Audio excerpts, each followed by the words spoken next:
नमस्कार। माली समाचार हिंदी में आपका स्वागत है। मैं दिनेश माली। 15 दिन शेष, क्या आगे बढ़ेगी यूपीएस अपनाने की समय सीमा? 30 लाख एनपीएस कर्मियों में से 50,000 भी राजी नहीं। अब तक केंद्र सरकार में लगभग 30 लाख एनपीएस कर्मियों में से महज 50,000 कर्मचारियों ने भी यूपीएस में शामिल होने का विकल्प नहीं दिया। एकीकृत पेंशन योजना का विकल्प देने की आखिरी तिथि 30 जून है। माना जा रहा है कि सरकार अंतिम तिथि को आगे बढ़ा सकती है। आइए जानते हैं विस्तार से। केंद्र सरकार की नई पेंशन योजना एकीकृत पेंशन योजना यानी यूपीएस को अपनाने को लेकर कर्मचारियों में उत्साह नजर नहीं आ रहा। एकीकृत पेंशन योजना का विकल्प देने की आखिरी तिथि 30 जून है, यानी 15 दिन शेष बचे हैं।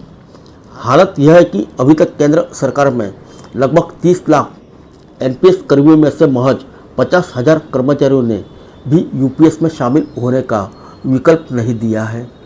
ऐसे में कर्मचारियों का कहना है कि सरकार कम से कम 3 माह के लिए यूपीएस में शामिल होने का विकल्प देने की अवधि आगे बढ़ा सकती है।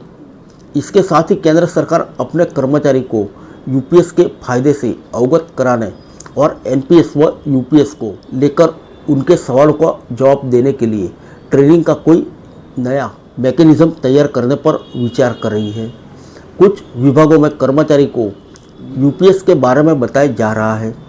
कर्मचारी संगठनों के पदाधिकारियों का कहना है कि फिलहाल यूपीएस के प्रति कर्मचारी की बेरुखी को देखते हुए सरकार इसके प्रावधानों में कोई बदलाव भी कर सकती है।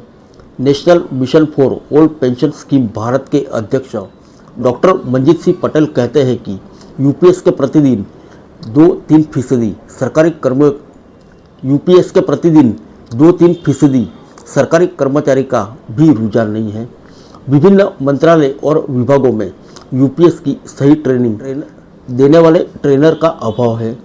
ओपीएस बहाली या यूपीएस में बदलाव, अपनी इस मांग को लेकर कई राज्यों का दौरा कर चुके पटेल बताते हैं सीओ और डीडीओ को ट्रेनिंग तक नहीं दी गई। अनेक अधिकारी ऐसे हैं जिनके पास कर्मियों के सवालों का जवाब नहीं होता। जो कर्मचारी रिटायर हो चुके हैं अब उनके खाते बंद हो गए हैं। ऐसे में वे ऑनलाइन यूपीएस में कैसे स्विच करेंगे? इस प्रक्रिया में कई सारी दिक्कतें हैं। आईटी विभाग को ऑनलाइन ट्रेनिंग पर फोकस करना चाहिए। अब ऐसा तो नहीं है कि अगले 15 दिन में 30 लाख एनपीएस कर्मचारी यूपीएस का विकल्प दे देंगे। सरकार को कम से कम 3 माह तक की अवधि आगे बढ़ानी पड़ेगी। आइए जानते हैं कर्मचारियों को क्यों मंजूर नहीं UPS. Confederation of central government employees and works के महासचिव एसबी यादव बताते हैं कि कर्मचारियों को यूपीएस मंजूर नहीं है। सरकार ने इसे ज़बरदस्ती कर्मचारी पर थोपा है। कर्मचारियों की एक ही मांग है और वह है पुरानी पेंशन। पुरानी पेंशन बहाली के अलावा कर्मियों को कोई भी दूसरी योजना नहीं चाहिए। यही वजह है कि इतने दिन बाद भी कर्मियों ने यूपीएस की तरफ जाने का विकल्प नहीं अपनाया।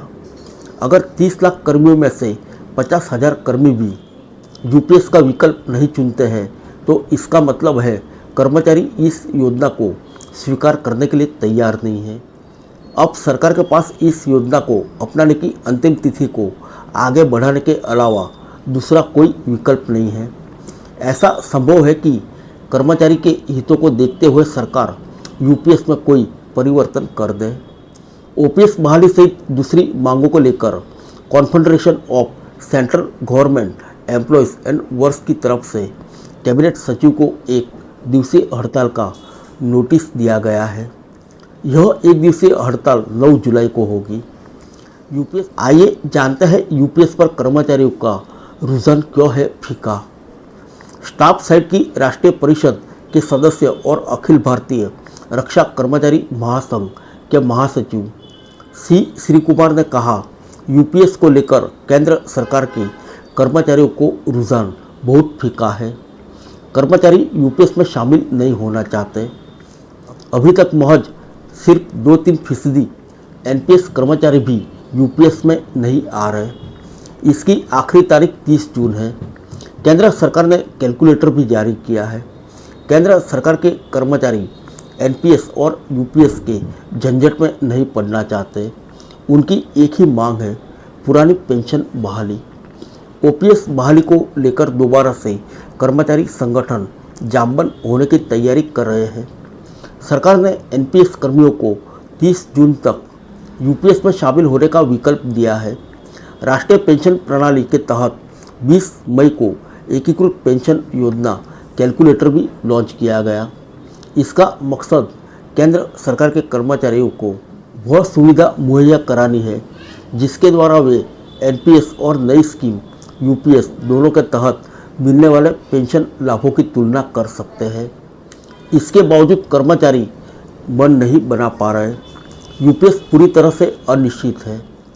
National mission for old pension scheme Bharat के अध्यक्ष डॉक्टर मंजीत पटेल कहते हैं कि यूपीएस के मौजूदा प्रावधान कर्मियों को रास नहीं आ रहे।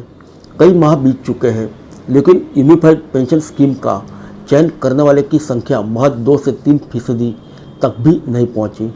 मतलब यूपीएस फेल हो चुकी है। वजह साफ है कि यूपीएस पूरी तरह से अनिश्चित है, क्योंकि 20 से 25 साल पहले यह तय कर पाना किसी के भी लिए संभव नहीं है कि रिटायरमेंट के समय एनपीएस और यूपीएस में से क्या बेहतर होगा। इतनी लंबी अवधि में पे कमीशन, महंगाई भत्ता और दूसरे अलाउंस सब कुछ अनिश्चित होता है।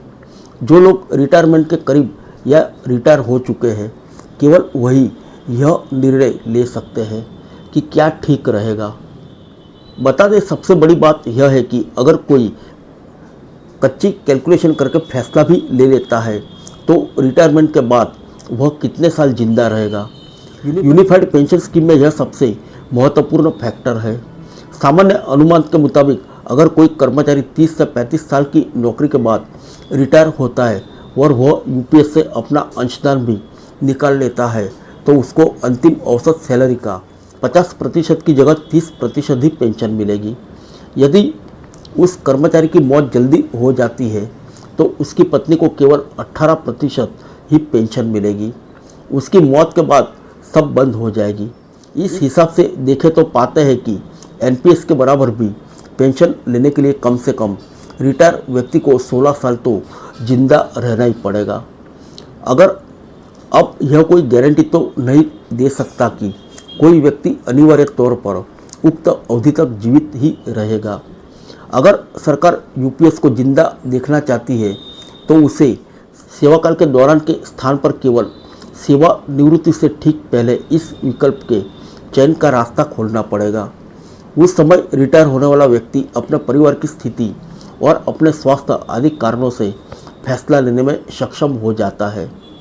पटेल ने एक उदाहरण के जरिए समझाया, जैसे कि कोई व्यक्ति 2008 से 34 साल की नौकरी कर 2043 में रिटायर हो तो एनपीएस में कुल कोरस्पस लगभग 3.5 करोड़ रुपए होगा। अंतिम बेसिक सैलरी 3,70,000 होगी। लगभग 28% डीए होगा। उसे एनपीएस में 2.10 करोड़ रुपए मिलेंगे।